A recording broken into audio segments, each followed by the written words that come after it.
Oh, and it's like a whole week has passed, Rob. Oh, yes, amazing. Oh, what a Christmas time I had. Amazing. Makes so much food. I'm stuffed. Yeah, me too. And I mean, all the presents. In case you can't tell from our sarcastic tone, we're recording this mere moments after the episode you heard last week. And this is kind of a bonus episode we're throwing in there. This is going to be, I don't know if this is going to become a yearly thing. It could do. We haven't quite hit our 1 year anniversary yet. It was about this time last year, I think, we were discussing Brexit on How Many Things, and that's what kind of spawned this idea of another podcast with Rob. So I think we're going to do our predictions for 2019, and they're going to probably be wildly inaccurate, but you'll be able to look back in a year and tell us how wrong we were. So do you want to lead on that, Rob? Yeah, sure. I love getting things wrong. So let's start with, well, the one we were always going to start with, I guess, Brexit. So Brexit? Madness. I know. What is this? What is Brexit? Well, Brexit is a small, I know you talk about it for ages, but I guess 2019 is important because it is the year of Brexit. Exactly. Like, literally. That's when it's going to happen. Is it going to happen at all? And if it does, what's it going to be like? So, my prediction for Brexit, based on my feelings at the moment, I think the most likely course that we follow is that Article 50 will not be triggered on time and that we will have an extension to it. That's my honest opinion. It seems a bit the far way off and might be the one that upsets the most people with Brexiteers, but I just don't think at this moment in time we can say that we are ready to go ahead with it, particularly with a deal that Parliament will pass. I think the next most likely scenario is that Theresa May's deal that was presented in the end of December gets passed mid-January with the threat of no deal being enough for some in the Labour Party and some in the Conservative Party to support it. What's your opinion on Brexit? Where do you think that we'll go in the next year? So I'm worried about a no deal. I like to think that we can pull something out at the very end. We know that, we have seen some concessions we didn't expect from the EU because they really don't want us to have a no deal because it's also bad for them. It's not as bad for them as it is for us, and that's definitely true. But it doesn't help things for them, and I think there is a benefit to them to be shown to be compassionate and good and helpful as much as can be reasonable, while we kind of do stupid stuff ourselves. I suppose that the outcome the EU wants, right, is they still want to be able to have reasonable trade with us and not, perfectly, they don't want us to leave. But if we do leave, they want us to still have pretty close ties and they want it to be okay, but they don't want it to be so okay that other countries get the idea in their head that they could just leave. And there need to be some negative consequences, but overall, they don't really want us to leave. And we know that they have said, oh, well, actually, you could probably reverse Article 50. And we've also had that, the legal advice in the UK on it. So a lot of sighing here from me on Brexit. Yeah. No deal is my concern, but I think something will happen, whether it is Theresa May's deal or some kind of stopgap deal, or as you say, pushing the ball out of the court for another 6 months, whatever it takes. The fact that we got so close to having a deal, even if it doesn't make everyone happy, shows that when there is an actual deadline, something will happen, even if it doesn't seem like much has been going on for 2 years. And I think there probably is more going on in the background, and maybe the government could have handled it better, kind of saying, oh, look, we're talking about this right now. But they kept it very close to their chests, and they did pull out a deal in the end. So, yeah, I think I'm a bit unsure on exactly what's going to happen. But I think, I think something definitely will happen. I feel, much as I'd love it to be revoked, Article 50 to be revoked, I don't think we're going to see that. I think we're going to get some kind of halfway house between. It's going to be lie somewhere between the deal being pushed back a few more months and what Theresa May presented at the end of November. So it's going to be somewhere in that range. So I'm going to go with saying it is a slightly modified deal with maybe a few more concessions from the EU that Theresa May manages to come back with and go, right, we've got to get this through, and then we get it through, but maybe not before March. That's good. I mean, I like your cast iron guarantee that something will happen. I think we can something guarantee will that happen. to our listeners. There will also be weather. I promise you weather. Yes. So, I think I'm done with Brexit. Well, just in general. But yeah, we're done. No more Brexit. So we've done Brexit. Then I suppose we have to work our way through the parties. So Conservative Party. Yeah, I mean it's tied to Brexit as well, and what will happen here. I think the likelihood is that Theresa May will remain leader for the entirety of 2019. A bold prediction. Ooh. I know. I mean, she has said she has to go, so. Yes, but she's only going to go before the next election, and the next election, I think, will be in 2022. Yeah, no, I'd agree with that based on what we said in the last episode, where the Conservatives have power, however tenuous it may be, that they're in power, so why would they give it up? Yes, and in the two scenarios we've just talked about with Brexit, either that a deal goes ahead or that Article 50 is extended, I don't think anybody else in the Conservative Party will want to come to the fore to either negotiate a new Brexit deal or take responsibility in another way. So yeah, I think Theresa May will remain in charge. You'll still get a lot of infighting. I don't think that we will have a repeat of the Conservative no confidence vote, like almost a year to the day of when it was last triggered. I don't think next December we're going to be having the same conversation. If we did, if that was to happen, that would certainly be a crisis in the Conservative Party, because that would suggest that they're just trying to vote in somebody other than Theresa May every year. It would come to the annual leadership election for the Conservatives, which would be farcical. So yes, I think the Conservatives will be all right. They'll continue under Theresa May. However, whatever happens with Brexit, I think if a no-deal Brexit goes ahead, then that's when we see a real problem for the Conservative Party, at least in the terms of polling numbers. If it starts to affect real families in a big way, and the financial consequences are dire, then that's when we might see the Conservative poll advantage start slipping an awful lot more. Here's hope we don't see that. Yes. Yeah. I'd very much like things to not change, but some things are going to change. God damn it. I think that's the level of swearing we allow on this podcast. Yes. Yeah. Have you got any thoughts on the Conservative Party and where they may go? So I think, I don't think, as you say, I don't think they're going to try and get rid of Theresa. So firstly, Theresa May has a year clock from when the vote of no confidence happened before they can do a vote of no confidence again. Mm. So, I mean, she's safe for somewhere around 350 days at this point.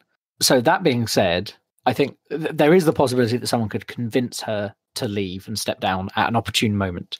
I think very much she needs to be seen to be the person through Brexit, because when everyone starts complaining about it, if the Conservative Party want to have a chance of winning the next election, they need to be like, oh, it was all Theresa May's fault. Theresa May will have retired at that point and presumably very, very happy with the fact she doesn't have to deal with all this anymore. So like they basically need to like pass that buck to make headway in the next election. I as you say, I think they will lose the next election in 2020. I would assume, as we say, things will swing back towards Labour after what will have been about 13 years. Yeah, I think she'll definitely be there until sometime after Brexit. The question is, does she go this year? And so does she step down? Mm. So she said she's going to go before the next general election. That gives her a few years. I suppose it's very much a question of where does that lie? And we've talked, or previously in the last episode, we talked about how Corbyn, that there was a period where Corbyn was basically being unfairly treated by the media, and he didn't like have the problems that he's had now that he's been sat there for a while. So maybe like the optimum time to build up your position as an opposition leader for a vote is probably a year and a bit. Not enough for real skeletons to come out of the closet, enough to be new and interesting. So I feel like, yeah, Theresa May will stay because they can there's still going to be some stuff going wrong with Brexit, stuff that they can essentially pin on her when she's gone. So that the party can survive. And then but you need to have at least a year probably of being leader of the party. You don't want to be like just thrown out there a month before the general election. You need that time to campaign and build up your image as a person. So I imagine she will make it through 2019. And sometime in 2020, maybe end of 2020, they would switch leader in the lead up to in the next general election. So yeah, that's her Conservative Party. They always feel like they're very close to breaking apart at the moment. That's why we had Brexit in the first place, so that they could, shut up that side of the party who are going a bit UKIP. I mean, I'd love to see the Conservative Party split in two and that massively change the whole dynamic and things change, but I just don't think it's going to happen. They're too savvy for that as a group, no matter what as you say, Rees-Mogg's kind of fading out of the limelight now. He's probably not going to be the next leader.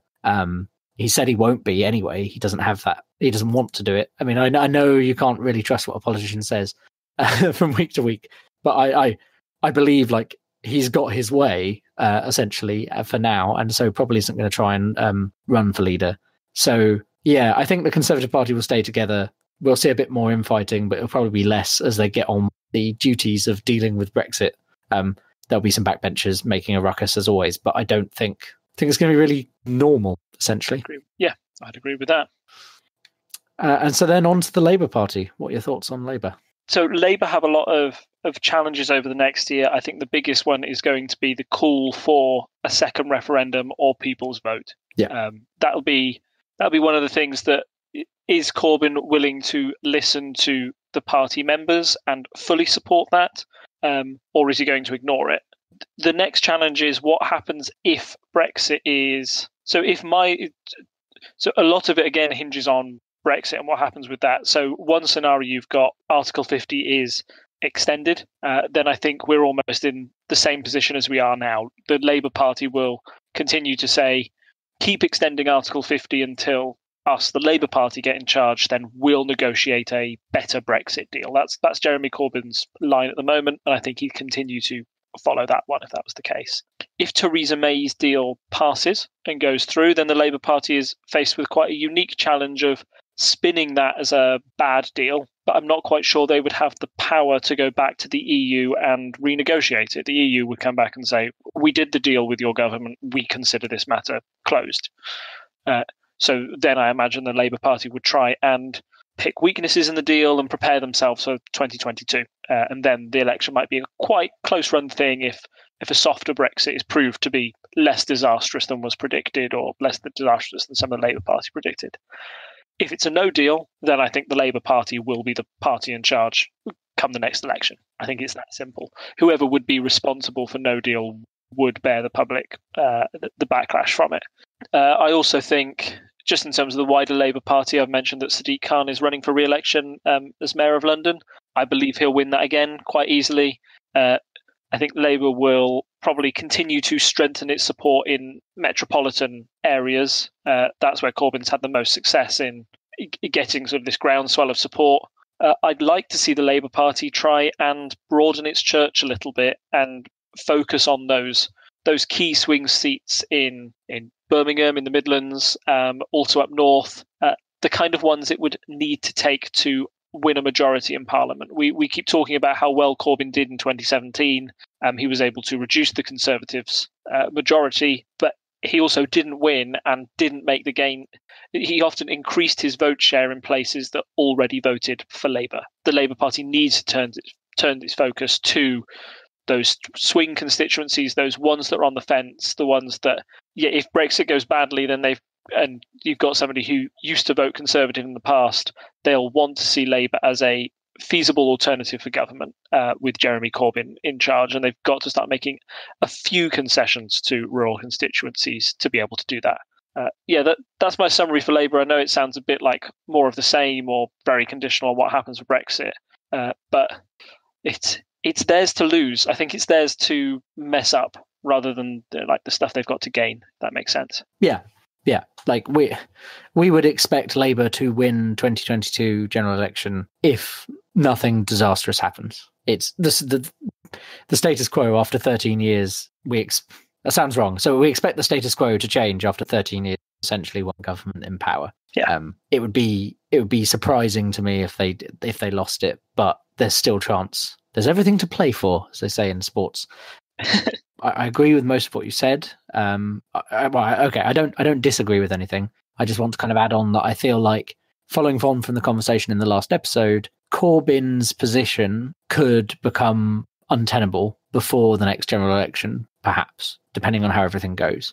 I suppose I'm being very vague there, but I think there is definitely a situation in which he could be he's proven that he can win elections, do well in elections, and all of that, but there's various baggage going on now because he's been around for some time. So maybe there is a benefit to them having a fresh face going into the next election, in which case, similar to Theresa May, they would want to get rid of Corbyn with about a year and a half to go, maybe a bit longer because they're in opposition, so they can probably sit around for a bit longer. And as you said, in the last episode, well, who would take that spot and how would it work? They would need Corbyn's blessing so that they don't lose the Corbyn supporters. But maybe it could be someone who's a bit more central within the party, but still following, like, it should be clear to them that the left-wing policies that Corbyn was for did well in the last election. And presumably after a few more years of Conservatives saying, oh, it's not really austerity, but it still kind of is. After a few more years of that, Labour should be in a very good position to say, look, we're going to come in with all these left-wing policies, we're going to fix all your problems, and here's our new leader who Corbyn says is okay. And as you suggested, it could be Keir Starmer or it could be someone else. But yeah, someone a bit charismatic, a bit more central in the party, hasn't got any egg on his face or any particular bad blood with other people. And Corbyn says, yeah, they're okay by me as he leaves. Could be what we could see. Will that happen in the next year? Probably not, would be my suggestion, unless it goes really badly for Corbyn. I think we're just more likely to see, we're going to see more criticism of Corbyn pretty much whatever he does, in a similar vein to what Theresa May is going to face, because there will be pro-Brexit Labour supporters who will be annoyed if he goes a bit soft on whatever happens, and there will be pro-Remain supporters of Corbyn who will be annoyed if he's very all in on the Brexit side of things. And we know that he's kind of vaguely pro-Brexit, I think, is the general, like, he's not super pro-EU, I suppose, is probably a better way of putting it. Like, I don't know if we are certain that he would vote for Brexit, but I think there's a general feeling that he's, like, because they didn't really make their situation plain at any point for a long time, I think there's a general assumption that Corbyn is okay with Brexit happening, but he wants it on his terms. So that can annoy people both ways in the same way anything to do with Brexit can. Yeah, I think to add to that point slightly, the Brexit referendum campaign was notable for the absence of Corbyn in the media.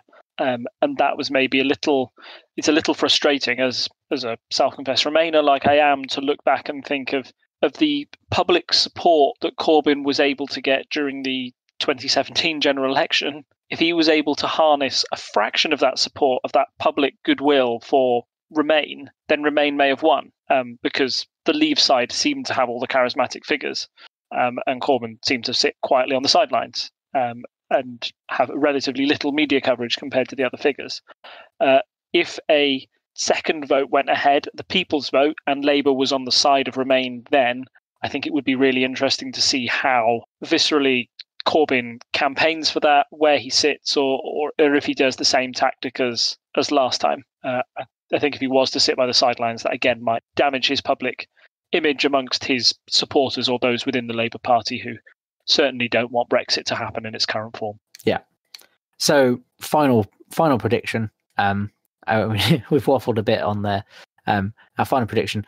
What do we think is going to go on in the US with Trump? We've been very UK focused with lots of Brexit stuff happening, but I mean, we've still been keeping our eye out on the news over there.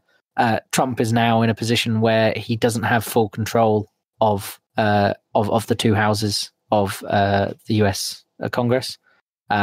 So where does that put him, and what do we think is going to happen? Is he going to build a wall? I don't think he's going to build a wall. I think in 2019 you are going to see a more frustrated, unhappy Trump, if that's even possible. He's cut quite an isolated figure in government anyway, and that's when his party controlled the House, the Senate, and the presidency, and now has a 5-4 advantage in terms of conservative judges on the Supreme Court. The fact that he's not going to be able to pass his policies are likely to make him lash out more on Twitter, pass more executive orders. So these are the things that he was signing, the big pieces of paper. Their proclamations basically say, okay, I think that there should be some examples of ones he's done already was like, I don't think there should be any transgender people in the military. That was one of his proclamations. Those sort of proclamations are good to say, I'm a president and I'm doing something about this, but also they are really easy to overturn. So most of the executive orders Obama did, Trump just set about undoing them within his first 100 days in office, because nobody has to vote on undoing them. You can just, if you're president, you can just undo them. Secondly, that transgender ban is actually a good one to look at, because that's an executive order that was never put into force by any organisation because there's doubts about if it's even constitutional, and because it was objected by so many local courts at the time, nobody's dared to put it in place. So again, that frustrates Trump's vision of what should happen and what should go on there. So legislatively and Trump's agenda-wise, I think he's going to be far more frustrated than he was in his first 2 years. And then on the other side, you've got the Mueller investigation and the investigation into the Trump Foundation that's also bubbling on in the background.